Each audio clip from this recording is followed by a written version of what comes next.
Here we go. Here we go. There we go. Good morning, nation. How to embrace failure as a path to rapid, oh no, not slow, but rapid growth. Coming to you on a Monday, July 22nd. And if you are a 20 some odd friend of mine, and Marty's and our new friend, John Anderson, you're going to want to stick around to the second hour of the show. We're coming up. The foods you want to eat now so you can age later better. Yeah. Eat these foods today we're going to talk about so you guys can age better. And I know this because I'm old. And I got a guy who, hey, I'm happy today, man. Marty, I'm happy, man. I'm actually not the oldest guy on the show anymore. We'll get to that in a few moments here. But good morning, Enzo. Got something for you here, Enzo. I got something for you. There we go. Yes. Good morning, Enzo. Good to have you here from the future.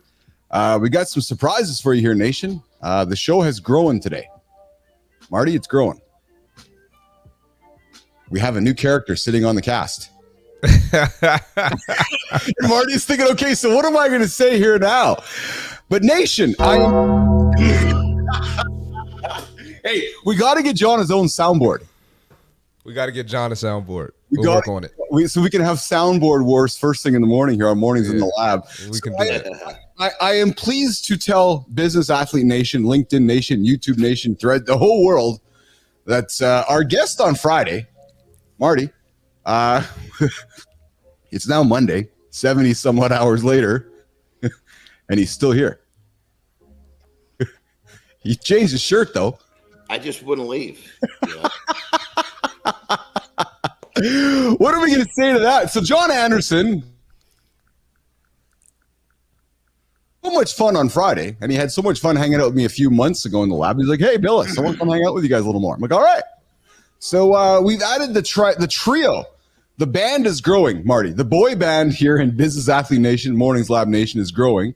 So John Anderson's going to hang out with us in the lab here, and you're going to get to know John, and he's going to be part of the show for the next coming while and have some fun with it along the way. So today we're here to talk about embracing failure. We're here to talk about the foods you want to be eating if you're young, and we're going to talk about aging. But and we got Creator Spotlight coming up. We got the poll discussion, and of course, gentlemen, we're going to kick the show off like we always do. To talk about kind of what's going on over the weekend. Hey, this is a hell of a trio, man. Has there been any news over the weekend that's maybe dropped in the world? I don't know. Oh man. Before we get to news, I got to say this is great. I've been accused or called that said I was a part of many things, but never a boy band. This is a first. I think this is a first for me too. No, we are the oldest boy band on the planet. Yes, that are coming together. So yes. I'm thinking we can be hanging out with let's think about it, Johnny. So you and I will go back to the Four Tops, Johnny, Four Tops, or and then we'd come together with Backstreet Boys and NSYNC and Marty. 98 degrees. 98 degrees with Nick Lachey. Marty's just nodding. Marty's I know NSYNC and Backstreet Boys. The rest of them, nope. No, exactly. I don't know those. Oh man, there's always a need for boy bands, nation. So you got the newest boy band waking up with you every single morning, 8:00 Eastern time. Again, across all the platforms. And Marty, I'm going to get this out of the way right now. Jimmy, before 5 minutes in, nation, like the show, subscribe to the show, and leave us comments. There you go. Yeah, and share it. Actually, and share it. Yeah, I got to think about that in triplets or fours here. So Johnny, I got to introduce you to our friend, the future. So John Anderson, this is the future. Okay. He joins us from the future, John. So I know that, and here's a good thing about you, pal. Because you're in San Diego, because you're in California, he's actually further ahead than even you. He's in New Zealand. So if you're looking to make any stock choices today or lottery picks today or anything that you want to predict what's going to happen later today, Enzo will set you up, man. He knows the numbers to pick and everything because it's already happened. Because he's like a solid, 16 hours ahead? Is that right? Something along those lines? I think at least 16 hours. Marty, 1600 hours maybe? Maybe 15, yeah. yeah. He actually, so if I do fall asleep, I do apologize. First class, 7:45 tomorrow a.m. and this finishes at 2 a.m. Dude, you are a beast, man. Man, go to sleep, man. Go to sleep, bro. Enzo's coming at you, Johnny. Did you catch the rugby in San Diego? I did not. You know, though I used to play rugby in college, so that's something that I actually understand and love the game. Oh yeah. I just, as I get older, I don't like to watch. I like to participate. You know, Yes. So it's like I feel like my time serves me better with me doing some activity rather than watching somebody else do an activity that I enjoy. Yes. Well, I know because you're now here. There we go. You were part. That's a prime example of what I'm speaking of right there. I talked with Johnny on Friday after the show, Marty, and he's talking. He's like, yeah, I don't mind observing, but I'm really participating. I'm like, all right. I'm like, yeah, you want to drop in for a show every now and then? He's like, well, maybe once a week. Well, Marty, by the end of the hour, he's like, yeah, I think I'll come in full time. I'm like, all right, so we'll see you Monday. Let's do it. Hey, John, I was telling Marty this story a while back. Are you a Metallica fan by any chance, John? Who is not a Metallica fan? Yeah, right. Yeah, thank you. Duh. Yeah, thank you. Yeah. I was telling Johnny, here's a good one for that one. I was telling Marty a while back that when Metallica, remember the Saint Anger movie, the Saint Anger tour? Remember the movie when they welcomed Robert Trujillo to the band? And that scene behind the scenes there, I don't know if you remember it all, but there was a scene where all three band members, after they kicked Cliff Burton, after they kicked Jason Newsted out, they welcomed Trujillo to the band. And it was this moment behind the scenes in the boardroom where they're like, okay, we'd like to welcome you into the boy band Metallica, and here's your share of the business. Here's your check for $1 million. And, we're so used to seeing them as musicians, John? But to see the business side of it, fascinating. Oh, yeah. 100%. Because you just don't see that often, actually. So, it makes sense because how many decades have they survived? Yeah, you can't just be a musician and not understand the business element because it's really, granted it's a band, but it's also a business. A business, exactly. Yeah, Metallica Inc. Right. So yeah, 100%.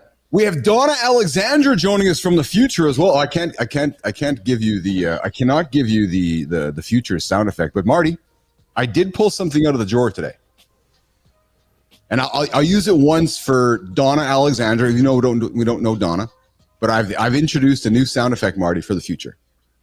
Let's hear it. Oh. Is that the goat? Man. I got the goat. Yeah. So anytime we can welcome. Oh no, you have to use the goat on the goat. I should have actually introduced John. You can't just give anybody the goat sound. Did Donna earn the goat sound? Well, maybe she earned this one though. I know you love this one, Marty. Oh my God! Keith trekking up the mountain. Stop it, Keith. I was gonna say I'm not quite connecting the dots on what that sound was. Yeah. I don't know if that was some sort of an inside joke. So I was just kind of waiting. That's it. All right, coming in 10 minutes up. After the hour here, we like to kick off the show with views from the lab, commentary and comments from Bilous, Marty, and now our new friend Johnny Anderson. And gentlemen, Donna Alexander's laughing with, I'll take the GOAT status. Yes, Donna. Hey, Marty, that's how we'll get Donna to come back. We'll just call everybody GOATs. And then as long as we call everybody GOATs, we'll keep building our audience. Right. So that's how it's going to work there. But that's participation trophy stuff. That's it. Oh, yeah. We don't want to build an audience on false pretense. Yeah. Everybody gets the GOAT. Marty, everybody's a goat. I suspect John's going to drink the same Kool-Aid as us here. Johnny, absolutely. My daughter went to a dance competition a few weeks ago, and sorry, Piper's sleeping right now, so she won't hear me talking. But Marty, Johnny, everybody got golds. It was high gold, low gold, medium gold, or like what the hell is that teaching people? That's terrible. It's. I don't even know where to start on that one. That's a whole show right there. That's not something we just kind of, it's not something we just kind of kick around and expect that we're going to, that thing goes so deep, Yes, it does. Yes, it just, does. You get in that rabbit hole and you think you're at the bottom and no, it just keeps getting bigger, We've got Enzo on the train here because, yes, Enzo, you're right. We are bringing back participation trophy store, and I'm going to segue this into the weekend news here in a moment. But Enzo, perhaps you can change the whole trend in the future. maybe you can have enough influence there as a young lad there in New Zealand to change the trend from not everybody getting gold to everybody not getting just necessarily participation. And so hey, Marty, I love that. Hey, Enzo's part of the show. We spent 90 minutes on this already. This is a whole series. We did talk about this for a while.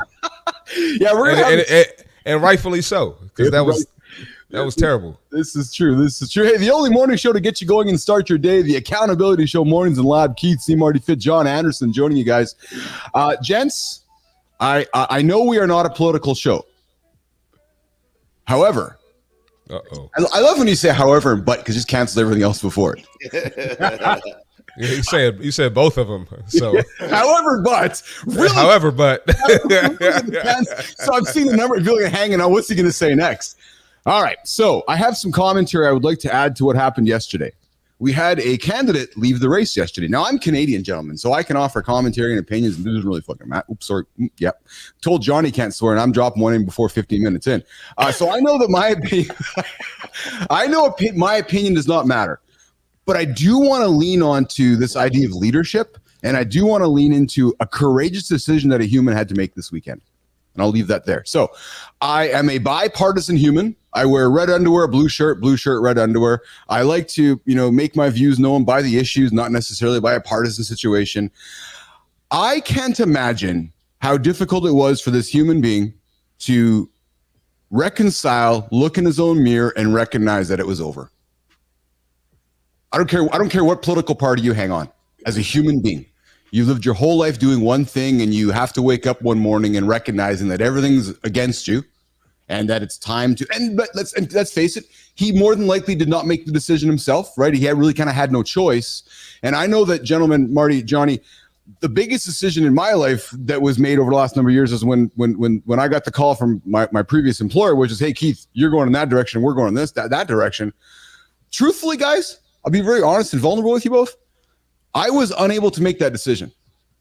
Somebody had to make it for me because I didn't have the courage to make it. I didn't have the cojones to make it. And I just, again, without falling onto political views here whatsoever, because I really don't care, frankly. I'm a Canadian boy. What fascinates me is the behind the scenes of how you lead up that decision, how it all works, the machine, the mechanics of it all, right? And now we let it fall into place over the next couple of months. But Johnny, Marty, I don't know if you guys have been yourselves in a position where you're struggling to make a decision, you can't make a decision, and sometimes somebody else has to make it for you. But the human of Joe Biden that made the decision this weekend, I have respect for, frankly, and I'll put that on the table. I got respect for the fact that somebody's like, you know what, I need to step aside because as a leader myself, that is difficult to do. Marty, your comments first, pal. No, I absolutely agree. I've had to make difficult decisions, and sometimes, me being a spiritual guy, sometimes God is going to send you in a direction to where it's like, all right, I got to cut this off, or I got to move.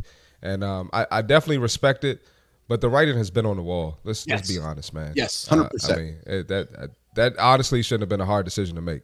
Just my opinion. Yeah. No, and I don't disagree with that. I think for me, more so, I really want to hone in on the fact that the human itself, like let's take the title away, John, coming to you next, but the human itself waking up in the morning, John, we laugh about being old guys going for a pee. Right. And how long that's going to take. And we'll go there a little later, Johnny. But just, in your own private morning, reflecting to Marty's point, it's over. I mean, I've been in that situation in two different folds. So, perfect. So like when I was wrestling in Japan, it's like that decision is made for me. You're not getting renewed, Yes. Home. So at that point, you're kind of, excuse me, it's stripped from you. You just got to go and do what you do. And I just went home and recreated myself and became a bodybuilder. Right. I could turn pro. My bodybuilding kept going. But then here comes the other side of that decision. All of a sudden I became a pro bodybuilder late. So now all of a sudden I'm in my late 40s and 50 competing against guys that are 25, 30. And all of a sudden that decision came to me like, okay, I knew I came into this late. So when I can't be competitive, it's time for me to go. And so I'm sure I relate this decision of mine probably closer to, Biden's in the fact that, hey, you know what? It's time to go. Yes. You know, yes. and people that have been successful in whatever they've done, they understand that it's like seasons, it's chapters. Yes. And so that chapter for him is over, and he'll probably go recreate himself into doing something else. Now, granted, he's fairly old, so maybe he's happy to recreate himself into the guy that's not doing much. Who knows? But successful people understand that one season ends, another season starts, and you got to recreate yourself into what you need to do for the next season. You know, like a farmer, there's certain seasons he harvests and then he plants. And, you know, if the farmer was bummed out that the harvest season was over and didn't start his planting season, you wouldn't be a farmer very long. Yes. Absolutely. Yes. Absolutely. Absolutely. Well, and I like that you related it to competition, John. Because at the end of the day, regardless if you're 20, 30, 40, 50, you know, Marty played D1 athletics. You competed on stage in a ring. Two gentlemen, right? A 78-year-old, a 70,000-year-old. They're a bunch of old folks. At the end of the day, you're still competing. Yeah, 100%. Right? And it's like, if I feel like I can't win, I guess I got to get off the stage. Yeah. Right? So really what it comes down to. Or at least be competitive, meaning can I still do my job in a way that's respectable? That was my decision. Once I can't do my job with a level of respect, you know, obviously first for myself, if I'm like, Jesus, what are you doing? You're just getting your ass wiped out here. It's time to move on to the next chapter. But then also you got to think about the people you're serving. Yes. Yes. Well, and that obviously has and again, I will continue to be vulnerable with you guys because I don't talk much about this, and I know Marty always gives me crap for not talking more about this, but I would say that, you know, as I was working my way through my previous employer, my previous career there, that company needed a new voice. Like, as you said, John, the constituents, right? The other folks, they needed a different voice. I was struggling to come to terms with that. Mm-hmm. Right. And I needed somebody else to help make that decision for me. Again, and I think as leaders sometimes, and John, you said yourself, you didn't have the choice to make the decision in wrestling. So like, no, you're done, man. Like somebody else made the decision for you. Yeah, and I was very lucky. I was blessed for that because at that point I'd been told it was over. So I kind of had, granted, I was forced through the decision, but I also recognized, okay, I could kind of, once I got through the discomfort of it, I could step back and see what was going on. Yes. And it was easier. It was easier for me to do it myself at the right time the next time. Yes, absolutely. Absolutely. Addressing some of the comments in the feed, Joanna, yes, this is live. We're the only live show that gets you out of bed in the morning. Our show, we wake up to make sure you don't hit snooze. Yeah, we wake up so you don't have to hit snooze, so you can hang out with myself, Marty, Johnny, and get you guys going. So we're the accountability show. We talk business, we talk fitness, we talk lifestyle, AI, all the stuff to help you move throughout the day. And yes, Donna Alexandra, you asked this, you put this question. I love this one here too. Check this one, Marty. There's a lot of anger and vitriol in the world at the moment, and not a lot of people willing to step up and try to make a difference in their own life and community. It's true, right? And then if we do, I think we do it from a microcultural standpoint. And of course, we're popping in and saying, hey, listen, nation, if you're watching this right now, pop up on Threads, X, LinkedIn, all over the planet. Come join the conversation. This is live. We create it live for you guys to join this big old chatter. And Ruby, good morning, Rubies. Thanks for joining. What's up, Rubies? In the Ruby. As well. Nice to see you in the feed here. What else we got here as well? We got some comments coming us also on the horizontal feed. Lauren's dropping in with some great advice. So Johnny, you'll get to know Lauren. Lauren's my lovely partner, my lovely wife. Who? What's up, Lauren? Hey, Lauren, what's going on? How are you?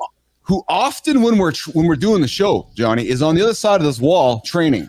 So she's actually training. I saw it for myself. I saw it in real life, and I scared her a couple times because I had to go to the bathroom after the show, and I scared her. So. I saw it in real life, he says. and Lauren heard me drop an F-bomb yesterday. She never heard me drop an F-bomb before. Yeah, because Marty's such a polite young man. She thinks I'm such a polite person, so that's good. And you're right, Enzo. You know, at the end of the day, 50 years in politics, bugger that, in my opinion, couldn't last a thing. And yeah, there's Lauren giving you a flex here. So hey, Marty, I figured I would maybe all right. Good morning, Tech Dad. Tech Dad, thanks for joining, pal, because now's a good time in the show since I got Tech Dad in the show. I think I can address an issue that I think is important, Marty, that I address. Let's talk about it. Oh, all right. So yesterday I got a text from somebody. He says to me, Keith, I'm like, yeah. He's like, I drink a lot of water when I get out of bed in the morning. I go, okay. I think I might know this person. And he's like, yeah. So I was on this morning show last Friday. I'm like, yeah. And he's like, man, by the end of the show, I almost pissed my pants. I'm like, oh. He almost pissed his pants on the way to the toilet. Oh, no. So Nation, little dribble, realistic little dribble. If the story must be told in pure honesty, there was a little dribble. I invite Business Athlete Nation. I invite everybody tuning in right now. There's a little, that's Marty's like, so Johnny, all of our 20, 30-year-old men, 35, 45-year-old men, welcome to the future. Keith and John's life. And Marty, you now have two of us talking about peeing in the middle of the night, taking forever, having to get up. So if John has to get up in the middle of the show, Marty, he's gone for a pee. So if he just gets up and leaves, I'll say this. That's the first thing I do after every show. I know y'all a little older than me, but I'm always drinking water or some sparkling water on the show. So that's the first thing I do. Water, man. I drink a lot of. Yeah, you see that, right? Well, so here's the difference. You see what he held up, and you see what I'm holding up. There's the difference. Oh, is this thing? See that? I got to move this thing just to get it in the screen. So is this actually a big water bottle contest at this point in the show? And you guys could insert big water bottle contest or something else. I can say this. I was slacking this weekend, but Keith can vouch for me. I got my gallon on the show a lot most days. He has his gallon on the show. Ruby, today we got this. Ruby's, nope. Yes. Ruby's, we are live every single morning here, Monday to Friday, 8 o'clock Central, 8 o'clock Eastern time. And if you're lucky, Nation, and I get myself organized and sorted out, we're going to have like morning weekend highlights so that you can wake up with John Anderson, Christopher Martin, and myself, the sultry tones of Keith Bilous, Saturday and Sunday. That's the plan. And hey, Nation, I'm going to tell y'all something because John and I were talking about this too, and Marty. And so I love the fact you got a couple grandpas in the show now, actually, because we can talk about stuff like from the 1800s, and you're all like, "What? What's Anderson and Bilous talking about?" So I would invite y'all to tune into some old Howard Stern stuff because that's maybe where we're heading with this thing. This show is turning into the circus. Right. So you want to turn into accountability content and good conversations. You join us here 8 o'clock Eastern time every single day. And yes, Rubies, we are live every single day. And Tech Dad, thanks for jumping in and bringing some humor today. So gents, we are, Marty, Jimmy, we're running a little bit behind, but that's okay. That's okay. Let's get into the polls. No, Marty, I'm not going to crack the joke today. Hey, Johnny, have you heard my? No, I'm still kind of getting the feel for all this inside stuff. So I can kind of. Please don't. I can almost see. I watch Marty's face more than yours because he's giving me the true reaction. You're just kind of flipping him out the stuff, seeing what he'll say when you say what you're saying. So this is good. Okay, so I will not discuss the poll joke this morning on the show. Please. It's so bad. Right now, Marty, Lauren's over there going, yes, he's not talking the poll joke today. But then I got Seth Kuhn. I hope so. Marty, I got Seth Kuhn sitting in his truck somewhere in North America. Did you know? So Seth Kuhn was one of the fans of the show. I will put it there. It was one of the community, one of the people who listen to the show. He likes my poll joke. So I used to have one fan likes my poll joke. So anyways, the polls. The polls. So John Anderson, every single day we do polls across Threads, LinkedIn, X, all over the place, trying to get engagement and trying to engage Nation with what's happening on the show here. So I'm going to quickly go through the poll results from last week, and then Jimmy, we're going to go to the accountability check-in, and we'll go to the big conversation. And yes, I'll get better with the structure of the show. Monday. Have you ever had to end an accountability partnership was the question we asked the Nation. And the responses came in at basically, gents, 25% across the board. So it was, yes, it felt forced. Yes, goals didn't align, no progress, and no, still going strong. But John, Marty and I talked about this last week. What's it been like when you have had to end an accountability partnership with either a mentor you have hired or somebody you've had to say, you know what, Keith, this isn't working out for us anymore, with you being the coach? John. Well, when I hire a mentor, I am really, really careful to look at the distance that they've been doing what they're doing. Like how long? Because, I've been accountable to myself, to my discipline for a long time. So I need someone that has been doing, if someone's been accountable and doing what they're doing for a couple of years, that's just a down payment on what I've been doing. So I need someone that's made what I've been doing, looking like he can outdo me. So that's the first thing. On a mentor, I'm really, really careful. Now, when I mentor people, that's a different story, because you're taking people under your wing that you're trying to help, and you're taking, so you understand that the alignment is not going to be perfect up front, or there's enough to get started. And so I guess when it comes down to it, if I'm going to break free from, like, if I'm mentoring someone, I'm helping someone with accountability, then they have to be aligned with what we're doing, and they have to be putting in the effort. I don't judge on mistakes. I judge on preparation. I judge on effort. Yeah. And if those things are put in play, then we're gonna be just fine. But as soon as one of those falls out, the foundation for the relationship is gone, and it doesn't exist anymore. I like that statement. Hey, Marty, I don't judge on preparation, because as long as they're putting the preparation in, hey, John, they're at least trying, right, John? You know they're trying. Yep. Yeah, 100%. 100%. You need to see, as long as they're putting in the effort, they're preparing for what they're supposed to be doing. Mistakes, I mean, that's basically, that falls right in line with what we're going to talk about in our show. Mistakes are many failures. They're tests. They're learning experiences. If we don't have those, we don't get better. And so the preparation and the effort tells us that we're either going to get success or failure, and I'm good with either. Yes, absolutely. Absolutely. So we're talking some of the polls last week, and Jimmy, I'm going to fast forward through all of them. We're going to talk about today's poll coming up. Is for today's discussion, we're going to tune into in a few moments here. We're going to talk about the poll, accountability check-in, and to get into the big chat today around failure, embracing failure as a path to rapid growth. Nation, we always think we should avoid failure, when the reality is, what I'm encouraging you, John is encouraging you, and Marty's encouraging you to run towards it. I have failed plenty of times. I know John has. I know Marty has. And I would suggest to you that learning how to embrace that is only going to learn how to move those feet forward in life. So we're going to talk about failure coming up in a few moments. But today's poll, gents, we have up on LinkedIn, X, Threads, all over the planet, YouTube, which is, what helps you bounce back from failure the most? And the 4 options we have out there is support from others, personal reflection, learning new skills, or setting new goals. So, Marty, if you had to choose one of these, what helps you bounce back, Christopher Martin? Can you name the 4 one more time? Yeah, let's read that again, because if I'm needing to hear them again, I'm sure the listeners are too. I went through them fast. I get it. So, what helps you bounce back from failure the most?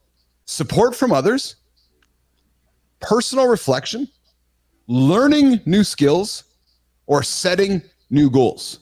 Marty, you first. I got to say personal reflection, man. And I don't know if you two feel the same way, but my personal reflection is more like, if I have a failure, I think about what I've accomplished and just remind myself I'm that guy. I'm the man. Yes. Right. That helps me through failure. Like, okay, I failed this, but I did X, Y, Z. I bounced back from this before. I took this loss and I was able to overcome that obstacle so I can get through this. So I just got to basically remind myself of what I'm capable of and what I've done. That typically helps me. I like that you've used ownership of I'm still the man. I like that, because too often we beat ourselves up and don't recognize that. Hey, Johnny, and for the fact that you to recognize that here's the feedback in the moment. I'm okay. I'm still the man. Just because I didn't achieve something today doesn't mean I'm any worse than I was 2 weeks ago. Right. And sometimes we beat ourselves up. So Tech Dad coming in with, yes, we are live Monday through Friday. Thanks, Tech Dad. But Tech Dad also jumps in, Will Ray and Johnny. Will Ray, awesome dude, man. He joins us sort of down. He's searching for the fall down there in the U.S. But yes, Will, personal reflection. I regularly do personal inventories, and so do I. But John, what do you lean into with the poll? So, you've had your failures through life. Is it support from others? Is it reflection? Is it learning new skills? Or is it pausing and saying, damn it, I'm setting a new goal? Well, it's going to go to reflection for sure. There's going to be obviously a little reflection of myself, personal, but more importantly, I'm going to reflect on what actually the circumstance, what action failed, because that's my key. That's my different step to move forward again. So You know, when I view failure and moving down a path, I've already become one with the fact there's going to be tons of them. And every time one hits me, I just need to know what bitty piece of info did it give me so that I can step just to the side of that, that way, whatever, that hand grenade or whatever you want to call it, so it doesn't blow up in my face again. And that reflection is just, okay, I know I stepped here. I got this information. Now I need to step a little bit to the side of that, do it again. Mm-hmm. It's just a series of tests. So I'm just constantly reflecting on the action or whatever I did that failed so I can learn, know how to do it a little bit different again and keep the process going. I like that. That's good advice, good learnings. Enzo pops in with, without failure, I wouldn't be where I am today. Keith, I wouldn't be as well. Same with John, same with Marty. And you know what? Yeah. A wise young man, you're bang on, my friend. Building from failure and bouncing over the obstacles to get you now. And I'll tell you what, Enzo, you keep thinking that way, my friend. You keep living your life that way. You're going to keep having the success that I know you strive to have every single day of your life, pal. So you keep rocking and rolling with that one. Tom joins us from Africa. Johnny, Marty, my buddy Tom. So Tom took me on a safari, a year and a half, couple years back, a couple Julys ago. One of the greatest safari guys ever. My ambition in life is to get us all back there and meet up with Tom. He's joining us from Africa today. Huge fan of Tom to join us. If you're looking for a guide to take you, off the beaten path to hang out with some of the world's greatest animals, you got to hook up with Tom. Come knock on my door. I'll connect you with Tom. He's joining us here. So good morning, Tom. And Donna, check this comment out, gentlemen. Donna says, last year, my business of 6 years absolutely tanked. I wanted to give it all up and applied for a regular job, was close to taking it, but decided to reflect and reinvent. And look at this, guys. Things are going really well. And that is in itself. Yes. So, you know what? That in itself is exactly, Marty. That in itself is one of the reasons I get out of bed to do this show. When we can connect with people like Donna Alexandra, that's like, you know what? I had a business that was going crappy. It tanked, but I decided to get up and pull, keep moving up the mountain. Johnny, get into the squat rack and pick up the bar. Marty, get behind the hoop and show that ball. Just to do it again. Like, that's why we do this. So have Donna show up here and be vulnerable and share that with us. I love the last sentence, Donna. Congratulations to you that things are going extremely well. That's how it's done. All right, so we're gonna Jimmy, producer Jimmy. We are gonna pivot to this point in the show where, John can go. Johnny, it's time for you to go for a pee. I'm gonna go do a little conversation here about accountability. That's perfect. I'm just saying, I like.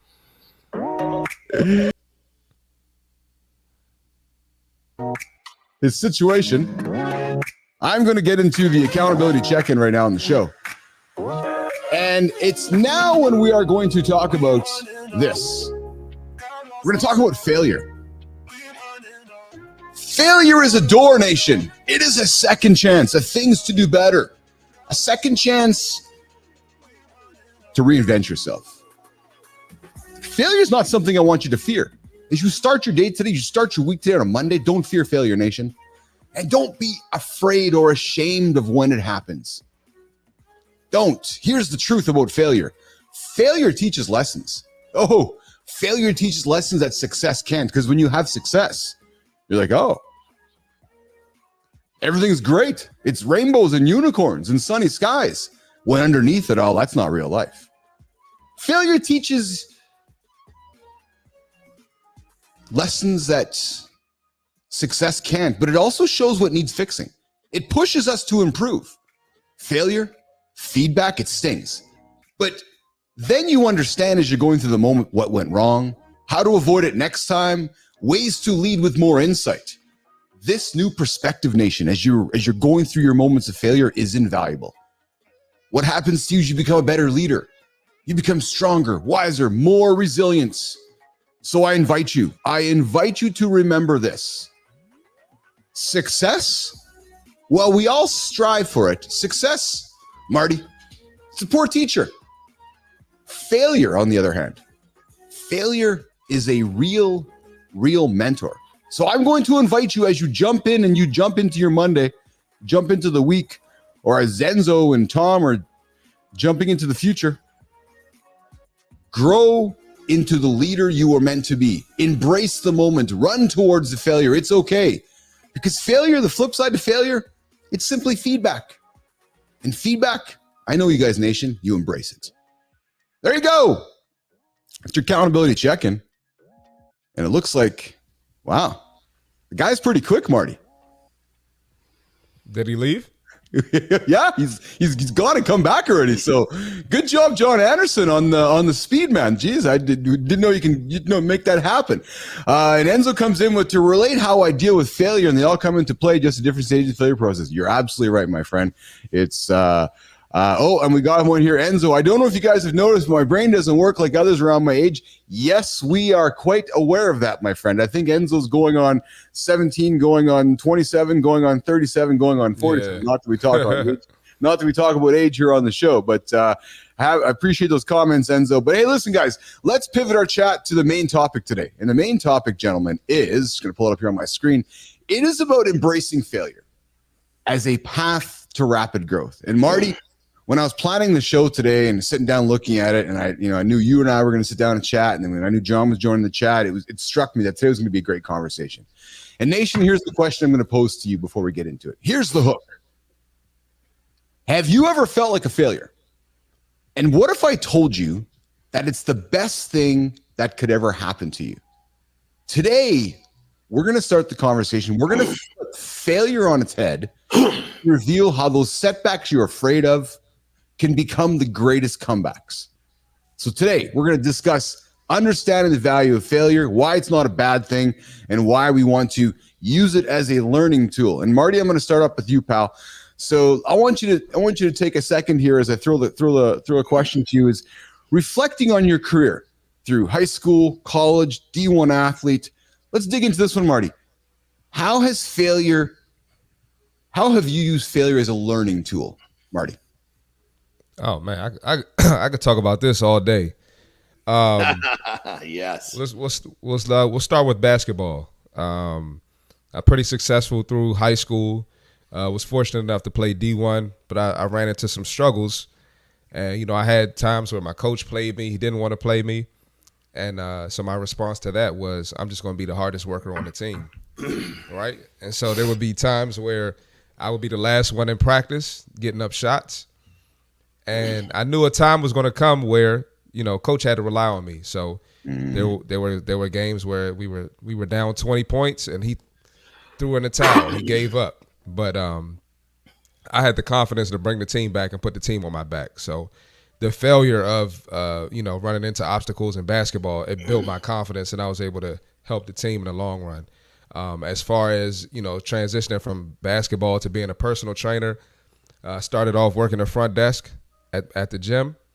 I had former teammates, NBA guys, they come in there, see me working the front desk, super embarrassing. Felt like a failure, right? No. I'm going to interrupt you. I remember when I met you. We did our first show, and Nation, Marty comes on the show, Johnny. He says to me, I'm working at the front desk, and I'm feeling like a loser. Is the word you use, Marty? Oh, like a loser, yeah. The word, and it was bad, man. And I said to you, Marty, I said, like a loser? You're like, oh yeah, and everybody thought I was a loser, and that really struck me, Marty. Yeah, like I had coaches, they were like, "What are you doing here?" And had people act like they didn't know me. But let's fast forward a couple years later. Now these people want to train with me, or they're asking me to train their players. You know what I mean? Yeah. So and it continues. Pandemic. Gym shut down. I bounced back from that. I get back in my training game. Then I want to go into content. People hate my content because I'm keeping it real, keeping it 100. But guess what? My content gets me to meet people like Keith, John Anderson, and others, and it's provided me other opportunities. So the cycle continues. You want to fail. It's just part of the game. And when you realize it's part of the game, you'll succeed. Yeah. And on that thing with the content, brother, your content is saying something that is, if people are hating on it, if people are talking smack, it means you're on the right track, because you've touched something inside them. You've pushed a nerve. You touched their heart. Now, granted, they're usually going to say a bunch of nasty, insulting stuff, but it's just because they're not used to they're not used to the emotion that's coming out that you prompted, that whatever you said prompted something they're not used to dealing with. Well said, John. So, John, as we're talking failure, and I asked Marty about using failure as a learning tool, and I want to look to you, John, and I want to look to you with the other big word that we talk about linked to failure, which is resilience. Mm-hmm. How has repeated failures in your life? How has it built that mental toughness and resilience for you, John, when you keep getting beaten up, knocked down, and you're like, damn it, I got to keep getting back up, thicker skin. Discuss building resilience, John Anderson. So, basically, when I learned to pursue failure rather than run from it, that's when my life started changing. Yes. And for me, I was, basically I was slow coming up. I was in the slow classes. I was underdeveloped, meaning I was, late to puberty. I was, I guess, to a certain extent, a little pathetic as a youngster, and got picked on a lot. And so ultimately, as I started to discover, I was running from failure as a youngster because I was scared to death. Once I started to realize, and it came through weightlifting for me, once I started to realize that I'm trying to lift a weight that I can't. And every time I push towards that, I get better. And then it just started to open up my mind, and the fact that once I started to pursue failure, like I had the intent, and I'm going to make an example of this here in a second so everybody understands. For me, the biggest thing for me at that point was developing my self-esteem, my self-confidence. And I learned to pursue failure with the understanding that the rewards were going to be so great. I wasn't afraid of it anymore. I was like, if I have to, if whatever it is, there's a little consequence for a huge return, I'm making that trade all day long. So here's a perfect example. Fast forward, now I'm in a pro strongman career, and I'm basically preparing for these massively heavy squat events. It's 700 pounds, and you have to squat you got 90 seconds to do as many as you can. Whoa. And usually a car attached to it. So, we're talking, it's nasty stuff. Well, it's scary. You're in there. There's no getting out, So what I did to teach myself to pursue failure, and I taught myself to do this many years before, but this sums it up. 700 pounds in the gym, what a squat rack looks like. You're inside of a cage, right?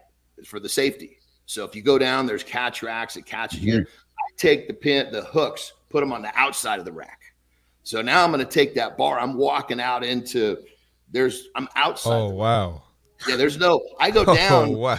I go down. I'm going down. And I tell my training partners, and sometimes I'd yell at them because they would step in. I say, you can help me get it out and get set, then get back. I'm not putting it away. And basically I would just start to go. And somewhere between 8 and 11 is where that's kind of where I would usually some bit of technique would break down, or who knows, but I was always shooting for one more. And I was able to get 700 pounds up into that 11, 12, 13 rep range because there was always one more there I didn't think that I could get, but somehow I got it. But when the idea of not putting it away is there, well, if I'm going to crash with this thing, I might as well get one more. It's like, and you pursue failure, you accept it ahead of time. It's like I've heard fighters say, you know what? What's the worst? I go in there and get my ass kicked. I can live with that. Let's go fight. Yes. And so you pursue failure, and it will change your life. That's good, man. That's good. We're talking embracing failure as a path to rapid growth. Your mornings in the lab with Keith, C. Marty Fit, John Anderson, the only accountability show to get you guys to start your day. Don't hit the snooze clock. Open up YouTube, open up LinkedIn, open up X, Threads, and come tune into us. Come join the conversation. That's why tell your friends, tell your family, and come hang out with us. We're talking failure today in the lab. Coming up in about a half an hour or so, we're going to dig into, if you're one of my friends in your 20s, you're going to want to listen to what we're talking about. We're going to talk about the foods. And listen, it's cliched, normal stuff, but it's funny how we go through our days, Marty and John. We're like, right, somebody said today I should eat more berries today. And then the light goes on and you're going through your day and you're like, I'm going to go have a burger. No, I'm having berries. All right, so we're gonna prompt some thoughts for you guys to consider as you're starting your day today. But right now we're talking embracing failure. And gents, I want to talk about the next one. You guys dug into, Marty, you dug into using failure as a learning tool. Johnny, you dug into building resilience. I want to dig into innovation through failure. And I want to use my own experience with this. As I was wrapping up my old career and building my next life here, we're actually, gentlemen, you both are part of my innovation through failure.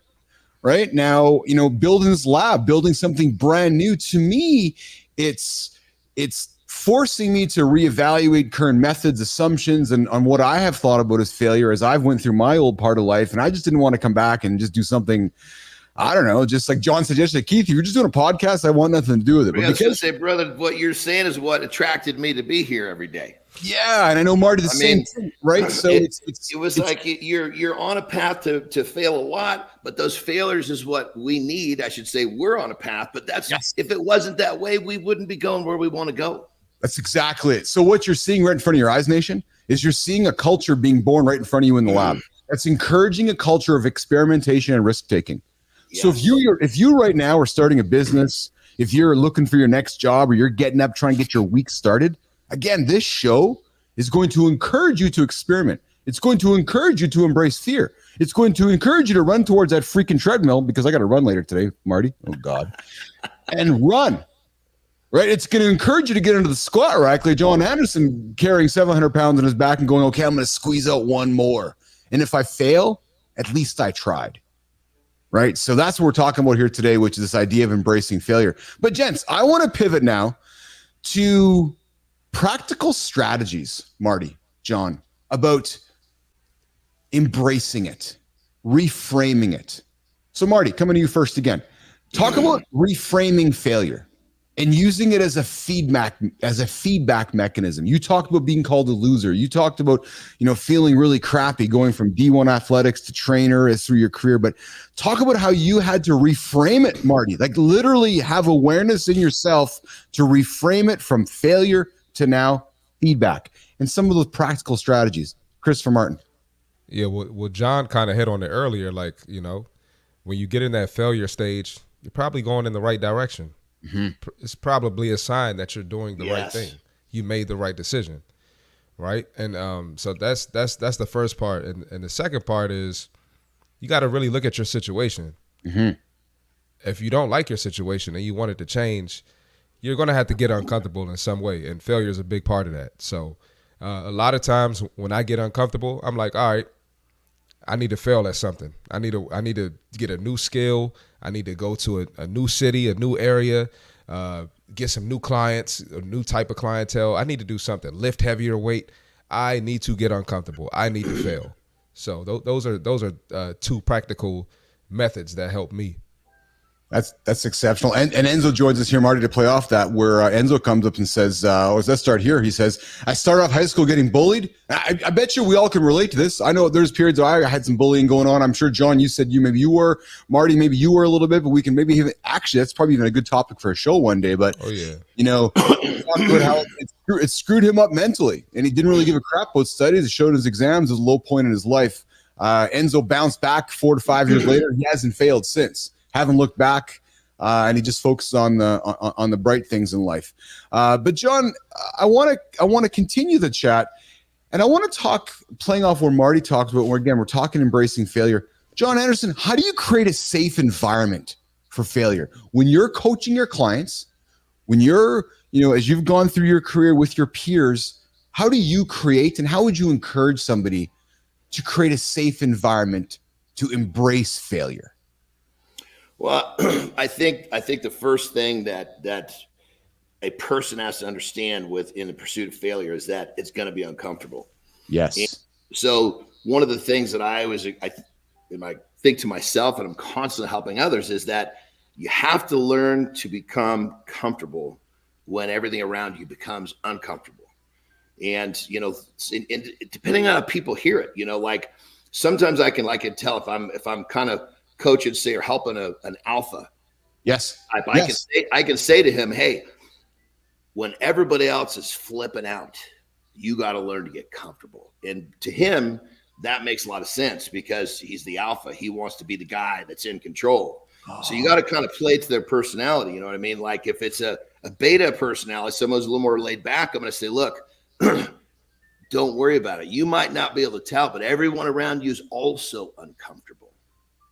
And so, helping them see that, okay, I'm uncomfortable, but so what everyone else is. They're used to kind of fitting in a little bit more. But as long as they know they're fitting into that space that I want them to be, it helps them get there. So I guess what it comes down to is, how do I make it safe for someone? Is I looking at them as an individual, looking at their personality. There's going to be something that's going to talk to them, that's going to make them feel like stepping into that place of being uncomfortable is actually the safe place. Because if you want to make progress, the most unsafe place you could be is being comfortable. Like Marty said, he feels himself being comfortable. He starts seeking failure.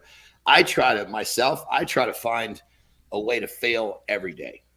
It can be little, it can be big, but when you make a habit of looking for a failure, it just becomes it's just like brushing your teeth. You just find yourself brushing your teeth. You find yourself taking a piss.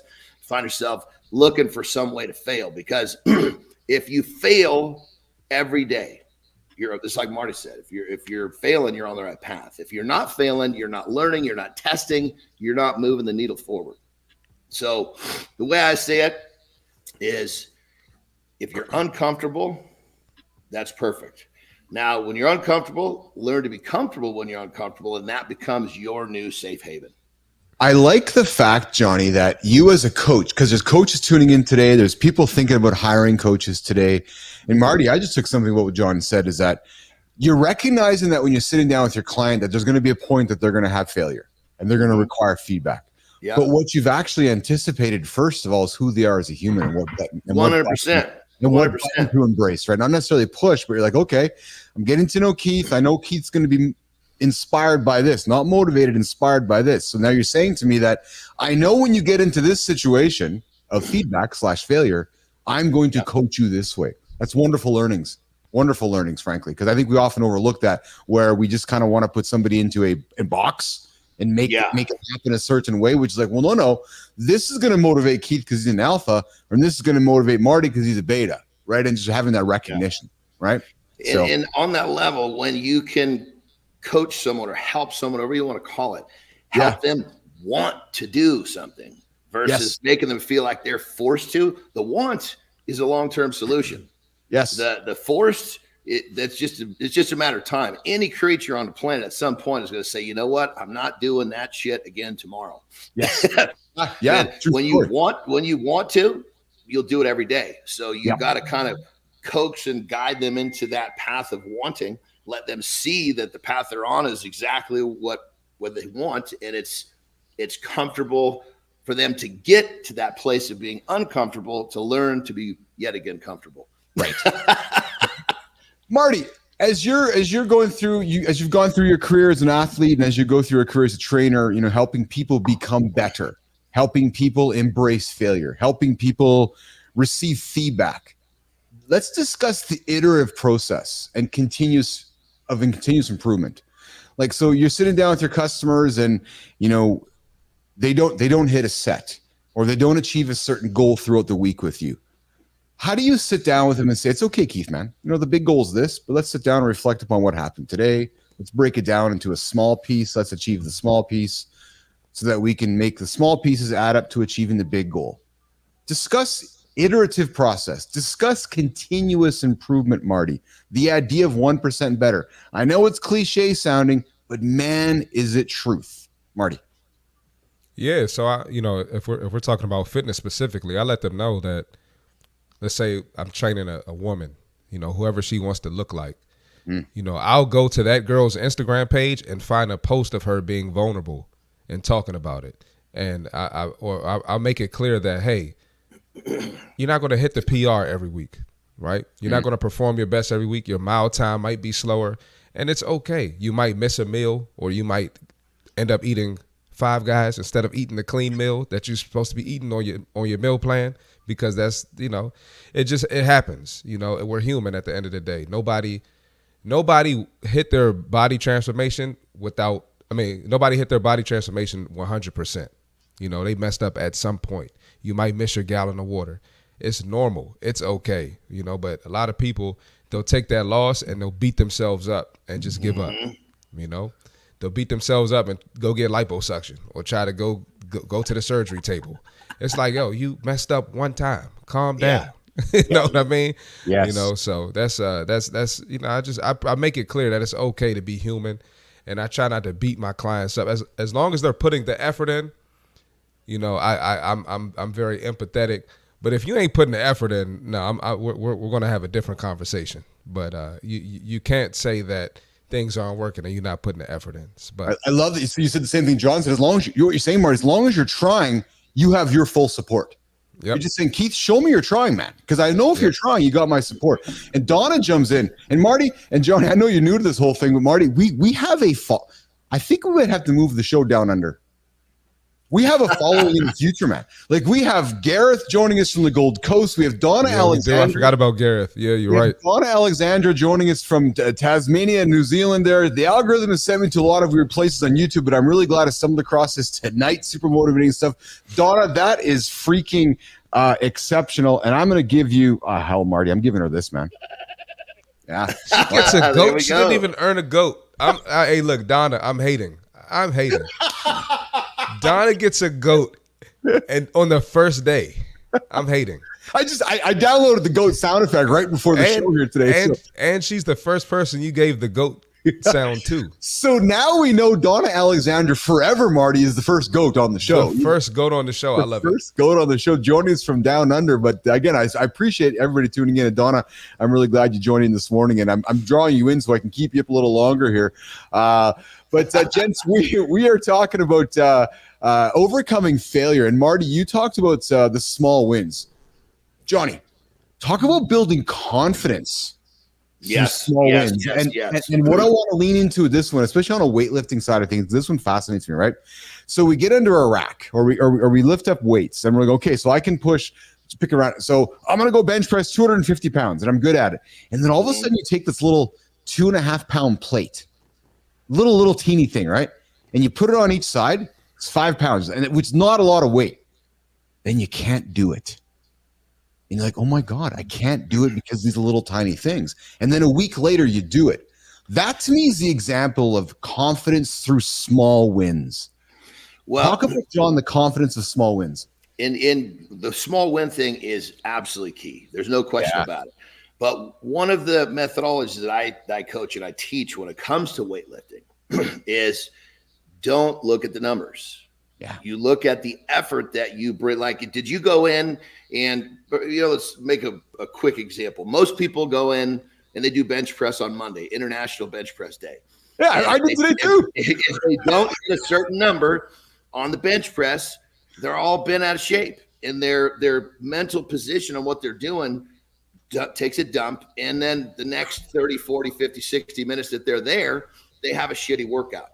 Now, if your goal is to go in and have a great workout and the numbers just kind of fall where they may, some days they may not be where you want them to. Others, they're going to be way ahead. You're going to get those numbers. The numbers will fall into place if you are constantly focusing on your effort, which really is, when you're focused on your effort, it's something you can control, which is the thing that goes right into what you're saying about the small wins.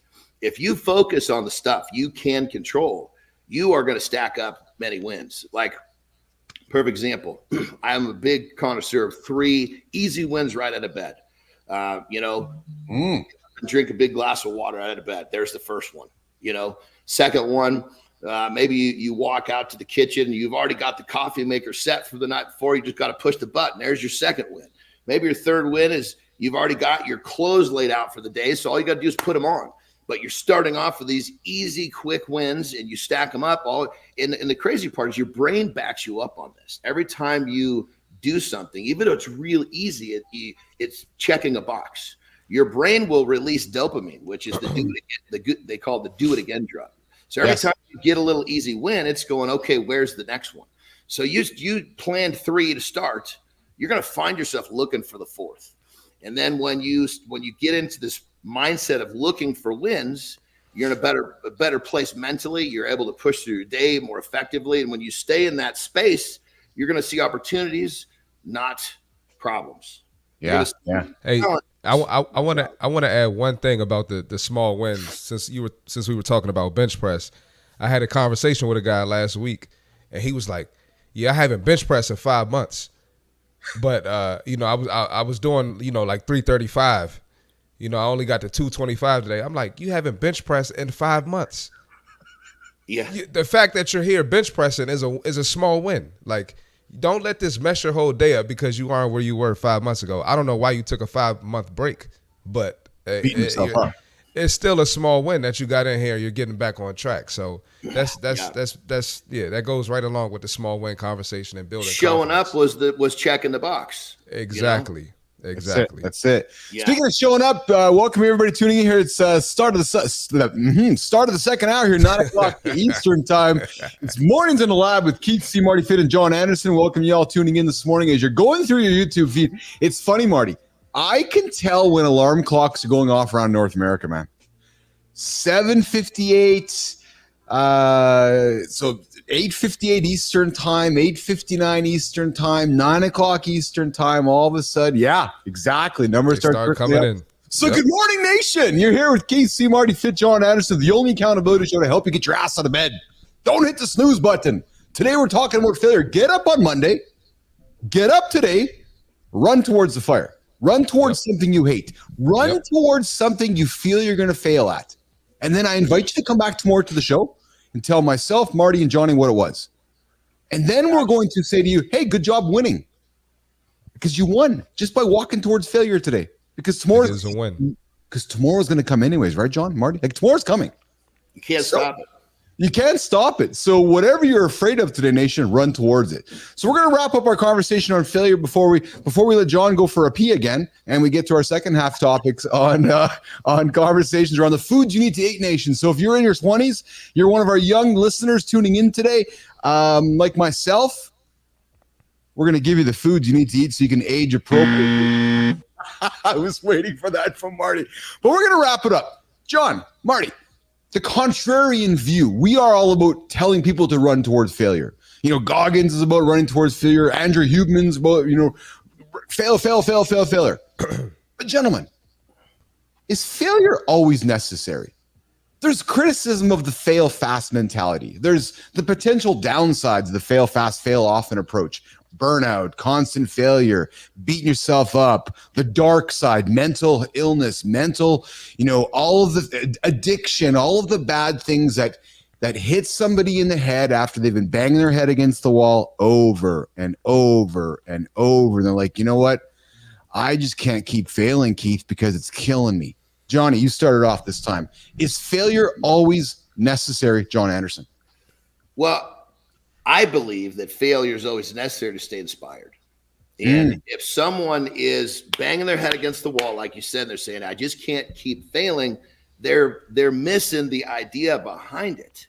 Because if you're failing and you're taking something from it, then you're like, you flipped the script on failure. If you bang your head against the brick wall and you're sitting there rubbing it going, oh, that hurts. And you're not like, oh man, I can't wait to do that again because I know how to I know how to go beyond that last failure. That's inspiration. That's excitement. That's the guy that wants to do it again. And if you've mentally framed failure the way that you should, and you can mentally stay on top of recognizing it as a test, as for progression, you're going to stay inspired and you're never going to burn out. So for the people that are burning out, it's because they've got it framed wrong, or they're failing at something that is not really inspiring to them. If I was failing at stock and shelves somewhere, no matter how many times I failed, no matter how good I got, I would not be inspired to stock shelves. Or nothing against the people who stock shelves. It's just I did. Well, there we go. Yeah, it's just not my jam. I did it a little bit too. I'm not going to find inspiration in that. But if I'm failing at something that inspires me, I need to fail because it's part of the progression. So I think that's where people have to look at it. It's like, how are you perceiving and how are you using failure? Because if you perceive and use properly, it should keep you in a really, I guess you'd say, in a kind of a inspired, motivated space. Yes. So nation, we're wrapping up our conversation today about failure and embracing failure as a path to rapid growth. listen, I know it's not for everyone. I know some people tuning in today, and as Marty has said before, if you're tuning into our show and you found our show, you're probably drinking similar Kool-Aid to what we all are about today. We're about being accountable. We're about trying to hit our goals in life. We're about, trying to hit our personal best on the bench or on the triathlon or the marathon, or we're about, being 78 years old and going tobogganing with our grandchildren, right? We're about those long style, those lifestyle habits. But failure, I believe, is a crucial component of growth. It's essential to balance it with the strategic planning and resilience. Use those small wins of confidence along the way, right? So I would invite you, nation, to consider as you start your Monday today, as you start your week, and as you look towards, really, guys, we're halfway through the summer, reflect upon some of these past failures. Learn from them. Don't be afraid of them. And, as Marty said, reflect, embrace it, and use them as learning opportunities. And just because, you stepped away from the bench for 5 months, embrace what you can achieve instead of be scared of what you could not achieve. Man, he was beating himself up. Right. And I've been there as well, where you're like, oh man, I can't do that anymore. I'm like, well, no, hold on a second. Right. So there's a conversation on failure this morning, nation. We're going to pivot our dialogue here. We're going to do the creator spotlight, Jimmy. We're going to bump up the creator spotlight here. John's going to step away for a moment, I think, and then we're going to wrap up the second segment. We're going to talk about foods you should be eating. And while we're doing that, though, Marty, I think Enzo is offering to start a morning show here over in, I guess, the middle of the night show in New Zealand. Pop it up in the comments on the screen here. Yeah, it'll be 1 a.m. The 1 a.m. show with Enzo from the future, and it's not going to be coffee. No, I don't think so. But Enzo, I'll tell you right now, man, you're going to wake up one day, Enzo, and there's going to be a morning show in your backyard. Trust me. Yeah, it's happening. It's happening in front of your eyes. All right, so we are going to pivot, nation, this conversation now to what we call, John, this is new for you to learn. So we like to take somebody, and Jimmy, I'm going to take the vertical feed. You're going to try the horizontal feed. We're going to try this out today for the first time. So, John, we like to take people that are doing awesome work on social platforms. And right now we've been focusing our attention on LinkedIn, and we are expanding that reach to Threads, to Instagram, to Substack, to all the social platforms. And we like to take the big ass light that we have here in the lab. It's like the bat light, John. It's like the big old bat light. And we like to take the light, we like to find this human being, this awesome human that's doing great work. Maybe they're showing up every single day. Maybe they're creating provocative conversations. Maybe they're networking. Maybe they're just creating great content, great conversation in my feed. Maybe there's content showing up in your feed, John. You're like, yeah, I'm inspired by this person. So we like to take the old light. We like to take a part of our show, John, and take the light and shine it on that human being for what we call the creator spotlight, and then celebrate them and say, dude, we think you're doing awesome work. And we want to tell the world about you, because we here on the show are about celebrating humans. So today, we are going to pivot our attention to somebody on LinkedIn who I have been following for a few months. And yesterday he came across my feed with a post that I wanted to reflect upon and share with all of you today. So, Jimmy, we are going to move today's creator spotlight. Where's my thing here to hold on, Jimmy. I got to get the sound effects ready for all of us here. The creator spotlight today, nation, is John Anderson. Oh, no, John Cook. Come on, man. John Cook is going to be our creator spotlight today. He's a storyteller, he's a wordsmith, and he's an all-around, Marty, pleasant chap. And I chose John Anderson, because of something he posted yesterday, which was actually 2 days ago, which was this right here. And it said, I quit. And it inspired me because he talked about this whole idea of, when you quit, you actually need to go even harder. So instead of quitting, dig in to go even harder. Don't quit. Keep trying. Set the ego aside, realign, and keep moving. There's another choice instead of quitting. So John dug into this. He's a storyteller, wordsmith, like I said. You can find John on LinkedIn. He's a writer, storyteller for business and pleasure. He helps clients learn, reverse engineer their career stories, and craft their narratives for maximum impact. I would invite you to check out his profile over on LinkedIn. He writes inspiring content. He writes content that I know will move you forward, but I would really invite you to check out the post he made, this provocative statement around this idea of quitting. And he leaned into how YouTubers and creators are waking up on days like today, John, Marty, going, I'm done with it. And what we're saying is like, no, don't. Embrace the feeling of considering quitting. But actually now it's time to even dig in more, right? So if you're considering that quit, no. As John Anderson said, if you're considering that quit, squeeze out the extra rep. If you're considering the quit, try to take that extra step. If you're considering the quit and you're on the treadmill, go from 6.2 to 6.3. Trust me. And then if you fail, that's okay. Try it again tomorrow. So that's the message I want to throw out there today. And that's the message that I really enjoyed that John Cook brought to the table. And that is our Jimmy, good job, man. Throwing it up there on the horizontal feed. That's awesome, man. So John Cook is our creator spotlight today here in the lab.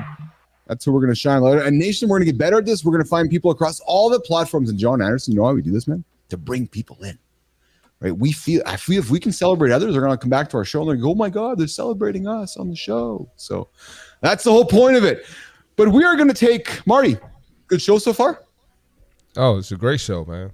Johnny, you having fun so far? Second, Absolutely. Hey, John, you just getting started, man. You ain't seen nothing yet. That's it. We're just getting started. Yeah. All right, so Nation, we are going to pivot our chat here. Last segment of the show here. We're gonna start winding the conversation down, and we're going to go, Jimmy, to my 20-year-old friends. Marty, the kids that are younger than you, man. Like you're like the old guy to the 20-year-old friends we have here. Oh yeah, they call me Unc. they call me Unc. Hey, they're going to call you Unc. They can call me Dad, and they can call Johnny Grandpa because he is Grandpa. Marty, how old are you, brother? I'm 31.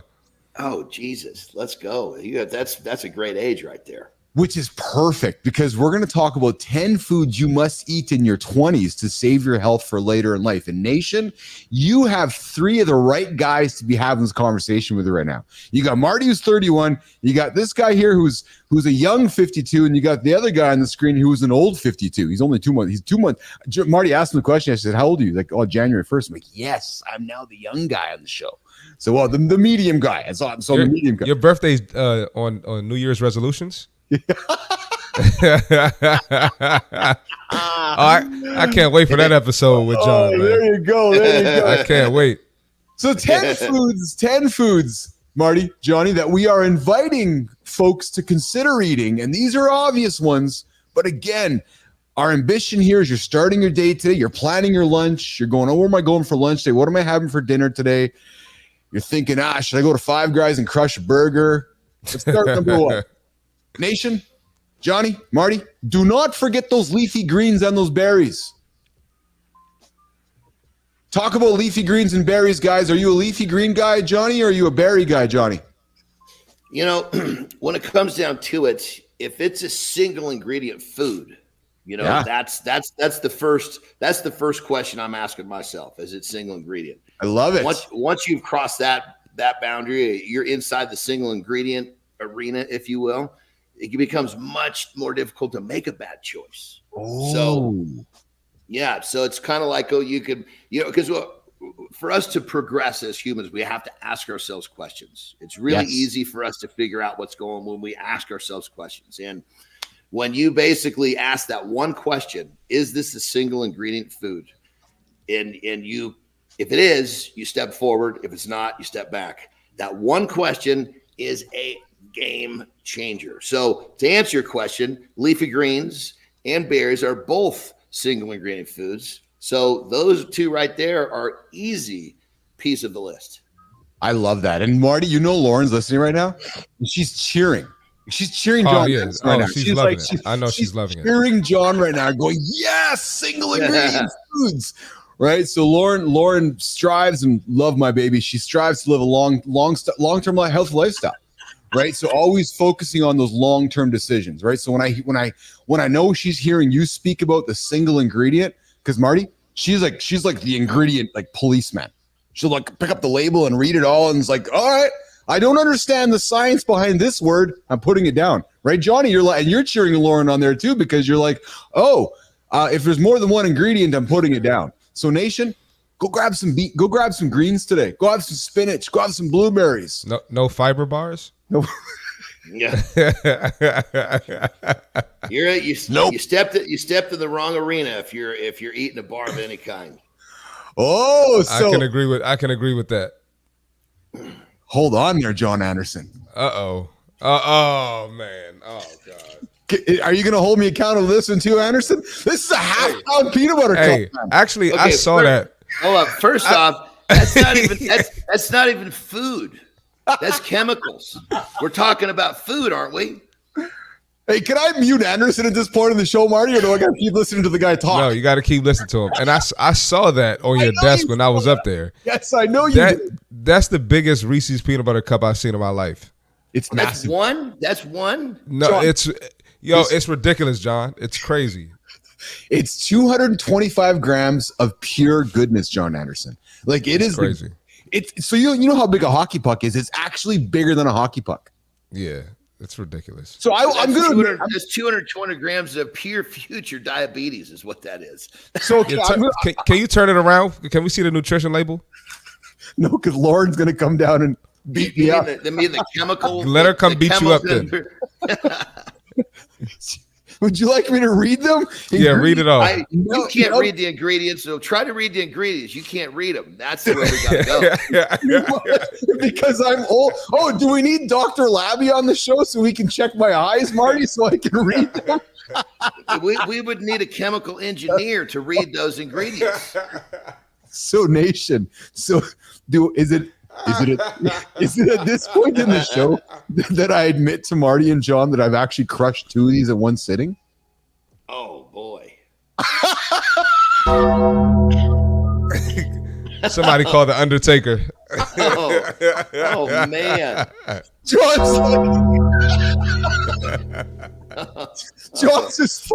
John's full of judgment now of Uncle Keith over here. He's like, dude, I'm gonna get a text later today. John's gonna be like, Bilous, did you actually crush two of those in one sitting? I'm gonna be like, that's ridiculous. Yeah, that's a half pound of chocolate and peanut butter. John, I'm telling you, man. So I gotta show you this, John. So on October 31st, November 1st of last year, I celebrate Peanut Butter and Chocolate Day, otherwise known as Halloween. Or you just take everything chocolate and peanut butter, put it together. And I taped up my peanut butter jar because I have a problem. That's crazy. That looks like masking tape. I think you could get that off there very easily. If you're going to tape that up, you got to put like you ever seen the gangster movies where they got like kilos of cocaine and it's just duct taped to the point where you can't see what. That's what you got to do to that peanut butter. This guy to the show, man. Like who invited this guy to the show? We need this guy on the show. Oh man, I'm going to be withering away here on the show here. Hey, that whole effort of putting that kind of tape on there was just to say, look at me, I'm pretending not to eat this. You know he's sneaking in there after the show. and then putting some new tape back on there, acting like he didn't touch it. Oh, that tape, you could just do this and it'll break loose. That's not a deterrent. That just makes people think he's trying to stop it. Mornings in the lab where my co-hosts beat up the host Keith Bilous here. Join us every single day where Marty and Johnny beat me up and I'm only getting 1 teaspoon.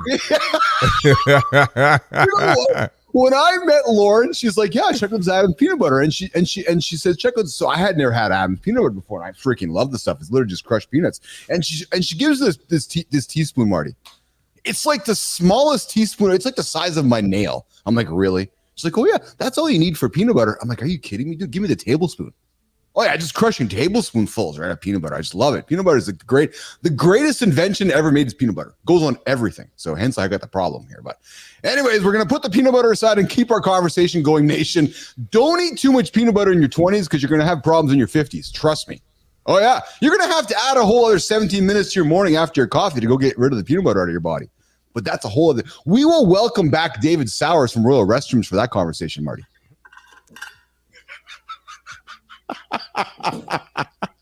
Number 2. Yo, who is this guy, man? Number 2. John, I just wish you were in the loop, John. I really wish you were. Some of these things I can clearly see I'm not a part of. So no. I just enjoy the looks on Marty's face. That's where the entertainment is for me. Oh my God. So Johnny, David Sowers, we had a guest on last week before you. So I was telling you, David Sowers invented the Royal Restrooms, the greatest restroom experience ever. And it came out of the fact that a golden shower happened on him. And because he had a golden shower on him by his daughter, she peed on him by accident. He's like, I got to set up a whole new business. So we'll have to revisit that show and bring David on one day on the show. But Marty, can't believe we're having this conversation right now. Anyways, we're pivoting to the foods you must eat in your 20s so that you can age gracefully in life and be just like me and John Anderson. Fish and grains, single ingredient foods, salmon, quinoa. If you're looking for dinner suggestions today, go have a nice salmon and quinoa salad. Johnny, Marty, salmon and quinoa, single ingredient foods, comments, likes, dislikes. Talk about salmon and quinoa. Well, I'll jump on this one first because when Marty goes first, he takes all the good things to say. I'm like sitting there listening to him talk. Okay, can't talk about that. Can't talk about that. He just man. He just cleans this thing out, man. I'm just left. I'm running around looking for the scraps. There you go. Salmon is it's a single ingredient food, but it also has really good healthy fats. But here's what I want to point out about this single ingredient food that many people are not up to speed with is that salmon is now either wild caught, which means it was caught out of the ocean or some sort of a river, or it's farmed. And if it's farmed, you want to avoid this stuff because they basically feed it. How's this? They feed these fish things that you would not want to eat, things that create a lot of toxicity. And just to be totally honest, they actually, in different cases, they'll actually put feces in the ponds when they're feeding these things. So they're eating, I guess you say we're livestock, they're eating poop. So do you want to eat a creature that's basically been eating poop to get big and be harvestable? So if you're going to eat salmon, make sure it's wild caught. Well said. Well said. And Marty, and so I know when Marty was here last week, Johnny, and Marty's like, yeah, I want some salmon. I'm like, okay, great. We'll go get some good old prairie salmon.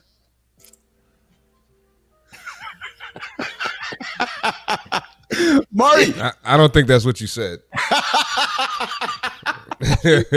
I was waiting for that because I could see the look on his face wasn't aligned with what you were saying. So I was like, I don't think that's what you said. Something's coming here.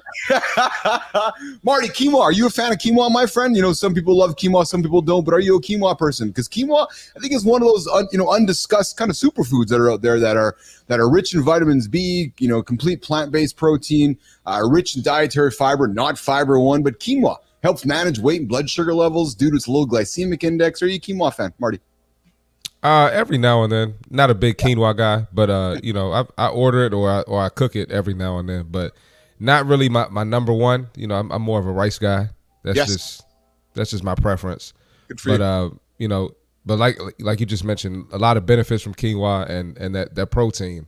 I'm all about protein. So if you can get Continue the discussion, and for our folks in their 20s, eat this kind of food as you start your day to age gracefully in life and live longer. Nation, go grab that Greek yogurt. Go throw some almonds in it. And maybe you can drizzle a little bit of olive oil on that salad or something. But Greek yogurt, almonds, olive oil. Gents, Johnny, you got a preference here on Greek yogurt, almonds, olive oil? Are you a fan of all those foods? Do you douse olive oil in everything you eat?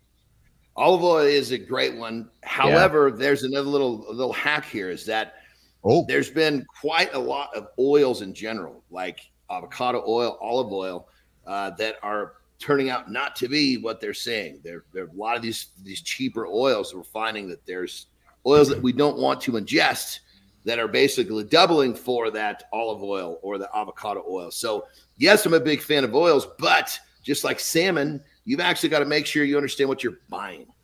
So that's a lot of times people are putting in the effort to do what we're talking about, to eat well, to use single ingredient foods. But then there's some of these little things that are happening that are, if you're going to make the effort to do this stuff, you should get the results because you understand how to pick within the single ingredient world. because as much as I hate to say it, our food in America is a business, and they don't really give they don't give two shits about our health. They give two shits about our pocketbooks, and they're pulling a lot of weird little tricks like this to take advantage. So if you want your oil, make sure that you're buying it from a company that's reputable, and you're good to go. Good suggestions and good tips. And yeah, that's a really great statement, because you're right. And we often forget about, right? Food is a business. It's like health is a business, right? And we get so caught up sometimes, which, we get so caught up in non-reality where it's like, oh, right, I need to have that awareness. But Marty, Greek yogurt person, almonds guy, olive oil guy, where do you fall into these your food paradigm? Definitely an olive oil guy. I'm an almond guy, but I'm not a Greek yogurt guy. Yeah. Not really my thing. Yeah, we had this convo before. Yeah, absolutely. I like what I like to throw at the nation is the idea of, to me, Greek yogurt's a great protein hack throughout the day. Right, if you're looking for something in the morning or something just like a little snack, throw some, grab some Greek yogurt, throw some almonds in it, and get some protein in you. And Bob's your uncle. I think it's it's rich in calcium, phosphorus, vitamin B, and of course gets you that magnesium and that protein. So if you're in your 20s, be considering that Greek yogurt today instead of the Five Guys. Go throw some almonds in a bag. And as John said, if you're using the oils, the olives or the avocados, make sure they're the right ones. Like take a look at the ingredients. Take a look at where it's from. Do a little bit of extra homework. John, we live in a world where we have more information available to us than ever, right? We're all carrying these devices in our pockets. It could take a few extra seconds to do a little bit more research. And like you said, if you're already putting the effort in, take the extra few seconds and confirm that you're getting the right stuff, right? So continuing our dialogue as we're wrapping up today's show, sweet potatoes, avocados, and chickpeas. There you go, right? Low glycemic sweet potatoes, avocado, Brookie's favorite, Marty, and good old chickpeas. Gents, where do you guys fall on the planet for sweet potatoes, avocado, and chickpeas? Marty? Yeah, sweet potato is just like my favorite carb, honestly. Yeah. And it's already sweet, so you don't need to add all the sugar to it. I don't know if you remember recently I did a post about people adding sugar to the sweet potato. Yes. You don't need to do that. I love avocados. And what was the other thing you said? Chickpeas. Oh, chickpeas are good too. I'm not really, I'm not vegan or anything, so I rarely get chickpeas. I know that's a protein source for a lot of vegans, and but avocados and sweet potatoes, I'm big on those. Highly recommend. Yeah. What about you, Johnny? I'm thinking you're a big sweet potato guy. Would I strike that correctly, or where do you fall?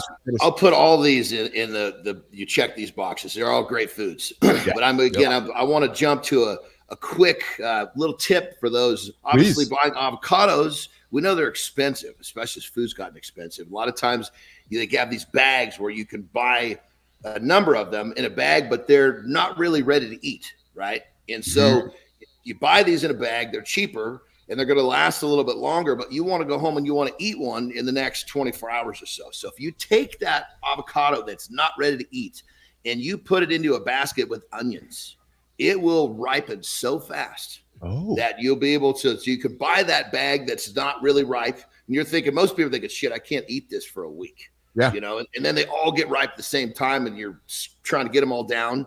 Get that bag. Yes, they're not ripe. Grab one or two, put them in a bowl with onions. They'll ripen up for you real quick, and just keep pulling them out of that bag. And at some point, what's left in the bag will be ready to eat. And you've basically solved your problem with trying to buy, expensive avocados that are ripe right now that are really expensive. And if you buy too many, they go bad.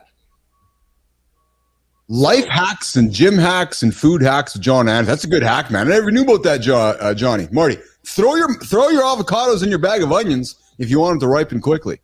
So good old life hack this morning here from John Anderson. We're wrapping up our Chat Nation on the 10 foods you must eat in your 20s. And Marty, we're going to come up to the fit tip of the day here in a second here, Jimmy, before we wrap up the show. And Johnny can get out of here. 10 foods you must eat. So all my friends in your 20s right now, quickly tune in here and listen to what we're going to say. Leafy greens and berries as you go throughout your day. Go get those greens in your body. Go get some berries in your body. Single ingredient foods. I know it's not rocket science, but it's so hard in the moment to make those choices. We're going to talk about decisions and choices coming up in days future. Johnny taught me something yesterday about how he makes decisions the day before at noon. Fish and grains. You want to get that fish, but you don't want farm salmon. If you're going out shopping today, put the farm salmon down. and go pick up the natural salmon and get those grain quinoa, a good choice for your body as well. Nuts, yogurts, and oils. If you're grabbing those oils, again, everything's olive oil, avocado, oil. But have a look, make sure you got those right ingredients. They're from reputable sources. And as John said, food is a business. Perhaps not always lining up with your interests, with your health. So have that in mind. Then finally, you want some energy, nation? Sweet potatoes, avocados, chickpeas. Oh, yeah. And if you're having sweet potatoes, leave the sugar out, as Marty said, or he's going to come back and give you a stone cold stunner. Yes. Exactly it. Remember, it's not about strict dieting, John Anderson, and I know you know this, but it's about balance and including those foods in your regular meals and being consistent.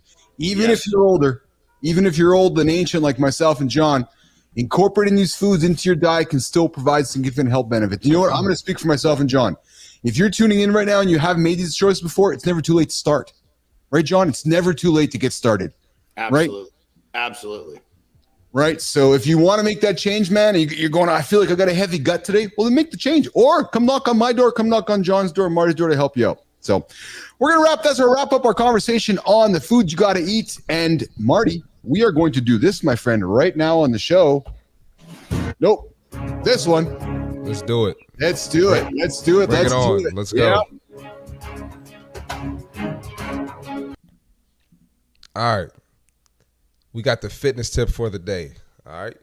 Progress is not linear. What matters is that you keep showing up and giving your best. Let's talk about it. Bouncing back into your workout routine after a break can feel overwhelming. We've all been there, feeling a bit lost and unsure where to start. Let's talk about how you can get back on track. Start small.